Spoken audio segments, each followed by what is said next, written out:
आपने कश्यप ऋषि का नाम सुना है? बड़े ही महान ऋषि है। उनकी 16 पत्नियां थी। अब 16 पत्नियों में से एक का नाम था कद्रु और दूसरी का नाम था विनीता।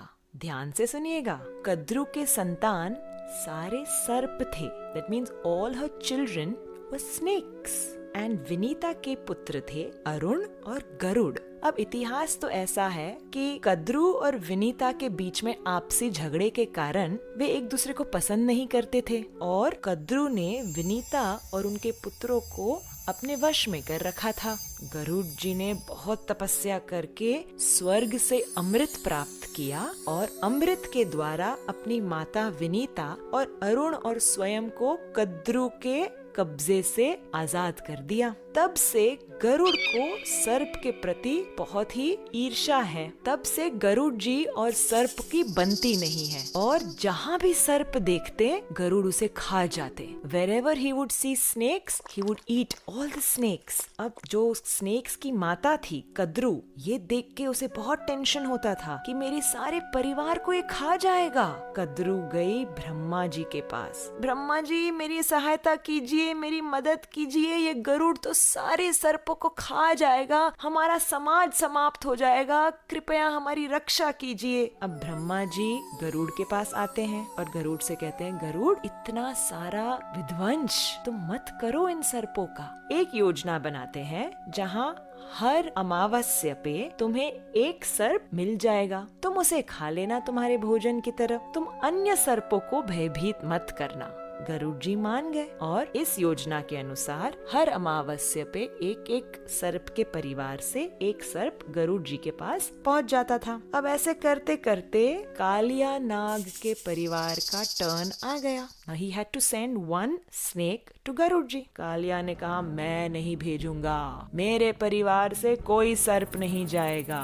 और गरुड़ जी यहाँ वेट कर रहे हैं। देखा तो ये सर्प तो आया ही नहीं और गरुड़ जी जा झपटे कालिया के ऊपर। घमासान युद्ध हुआ। स्वर्ग से लेके कालिया भाग रहा है और गरुड़ जी उसके पीछे, उसे नोचने के लिए, उसे परेशान करने के लिए उसके पीछे पीछे जा रहे हैं। कालिया गए ब्रह्मा जी के पास, त्राहिमाम मुझे बचाओ, गरुड़ आ रहा है। ब्रह्मा जी ने कहा, देखो, तुमने तुम्हारा वचन नहीं निभाया, तुम्हारा टर्न था ना स्नेक भेजने का, तुमने क्यों नहीं भेजा? अब मैं तुम्हारी कोई मदद नहीं कर सकता।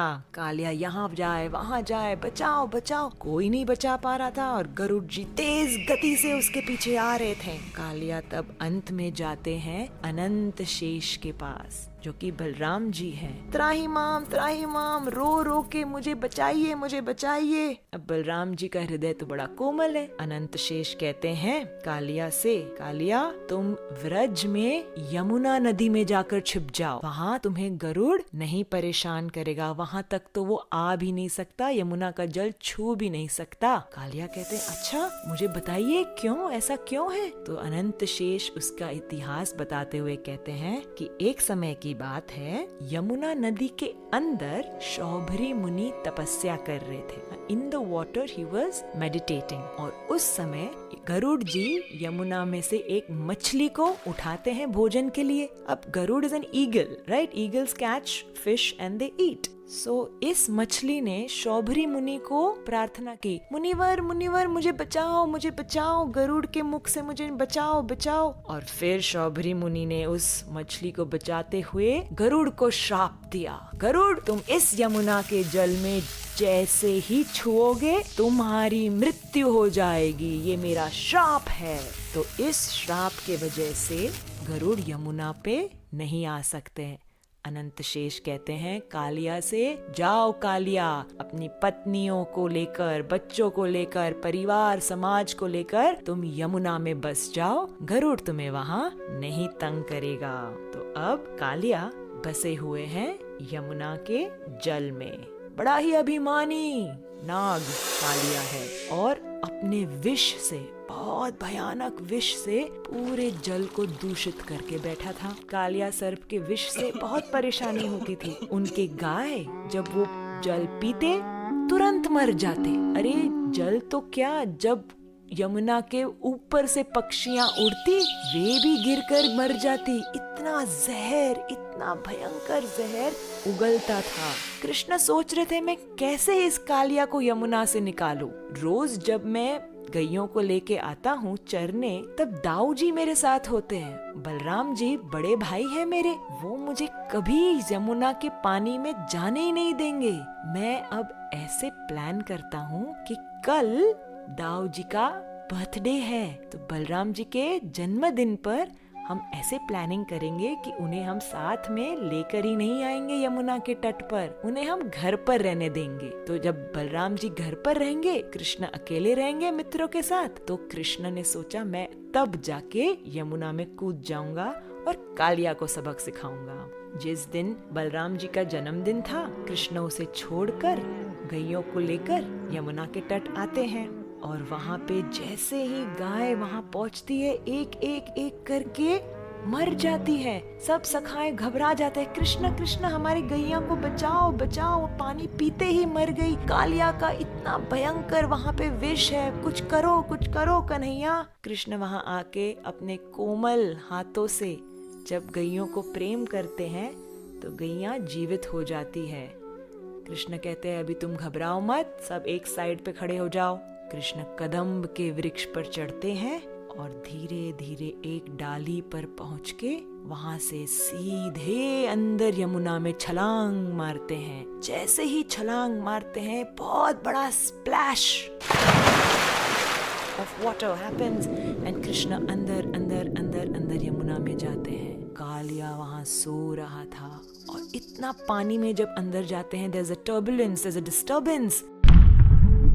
कालिया की पत्नियां कहती हैं, अरे बालक तुम यहाँ क्यों आए? क्या तुम्हारी कोई गेम यहाँ आ गई? क्या तुम्हारा कोई बॉल यहाँ गिर गया? जल्दी जाओ यहाँ से। अगर हमारे पति ने तुम्हें देख लिया तो तुम्हारी खैर नहीं, तुम्हें मार डालेगा। तुम यहाँ से चले जाओ बच्चे, चले जाओ। कन्हैया कहते हैं, देवी मुझे तुम्हारे पति से ही मिलना है, मुझे कालिया से ही काम है, उठाओ उसे। घबराते हुए पत्नियां कहते हैं, नहीं नहीं नहीं बच्चे तुम जाओ, उनका जहर बहुत ही स्ट्रॉन्ग है, तुम तो मर जाओगे। कृष्णा ने देखा कि अब ये पत्नियां उन्हीं के पति की साइड ले रही है, तो जोर से कालिया नाग के जो एक पूंछ थी उसके ऊपर अपने पद रख के जोर से स्टैंप किया और कालिया उठ गया। इतने सारे उनके हजारों फण थे और फणों पे लाल लाल आंखें, हजारों मस्तक कालिया के। कौन आया है मेरे पानी में मुझे डिस्टर्ब करने? कृष्ण सामने से आए, छोटे से पर कॉन्फिडेंस देखो। कहते हैं, मैं आया हूँ कालिया, तुमने हमारे यमुना को इतना प्रदूषित कर दिया है, तुम यहाँ से निकल जाओ। कालिया कहते, तुम मुझे यहाँ से निकालोगे?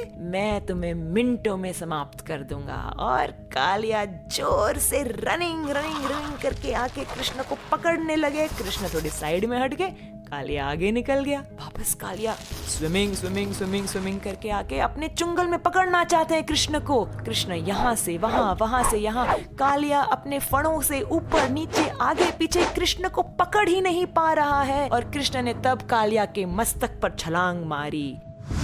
जैसे ही छलांग मारी और एक कदम एक फण पर रखा, उसके मुख से सारा जहर निकल गया।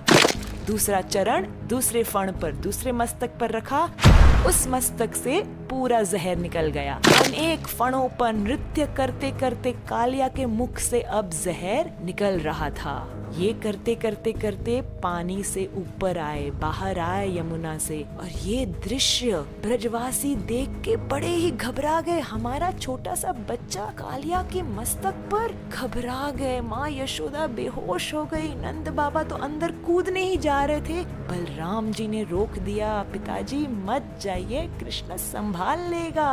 कृष्ण नृत्य करने लगे, एक फण से दूसरे फण पर, तीसरे चौथे, 10, 20, 50, 100, हजारों पर इतना सुंदर नृत्य कर रहे हैं कृष्ण कन्हैया। और स्वर्गवासी उन्हें म्यूजिकल अकम्पनीमेंट दे रहे हैं। ये दृश्य अत्यंत सुंदर पर ब्रजवासियों को तो बहुत टेंशन, हमारा बच्चा कृष्ण कन्हैया से कालिया के फणों से कैसे बचकर आएगा। कालिया के मस्तकों से अब सारा जहर उगल के बाहर निकल आया और वे अब विनम्रता से विथ ह्यूमिलिटी कहते हैं कृष्ण को कि मुझे आप क्षमा कर दीजिए, मैंने आपके यमुना को बहुत ही पॉइजनस बना दिया था, आप मुझे क्षमा कर दीजिए। कालिया की पत्नियां भी बहुत ही प्रार्थना करती है कृष्ण से, आप हमारे पति को क्षमा कर दीजिए, आप क्षमा कर दीजिए। कृष्ण बड़े प्रसन्न होते हैं इन प्रार्थनाओं से और कहते हैं कालिया यहाँ से तुम निकल जाओ, अपने समाज को लेके निकल जाओ, मेरे ब्रज के वासियों को परेशान मत करना। कालिया कहते हैं पर प्रभु मैं यहाँ से निकलूंगा तो गरुड़ मुझे खा जाएंगे, वो तो इतने समय से रुका हुआ है कि मैं कब यमुना से निकलूं और वो मुझ पर झपट के मुझे खा जाएंगे। कृष्ण ने कहा घबराओ नहीं, तुम्हारे मस्तक पर अब मेरे पद के चिन्ह हैं। Seeing my footprints on your head, Garuda will not trouble you। Kaliya तुम निश्चिंत होके यहाँ से निकल जाओ। कालिया और उनकी पत्नी, बच्चे, समाज सब कृष्ण को प्रणाम करते हुए यमुना नदी से निकलकर गहरे समुद्र में चले जाते हैं और कृष्ण अपनी कृपा से यमुना को पूरी तरह से स्वच्छ और अमृतमय बना देते हैं। ये देखकर ब्रजवासी, ग्वाल बाल, सखा, गोपियां इतने आनंदित, जय जय कृष्ण तुमने कर दिखाया, तुमने हमारे यमुना नदी को बचा दिया, तुम्हारी जय हो, तुम्हारी जय हो। इस प्रकार से कालिया दमन लीला ब्रज में हुई।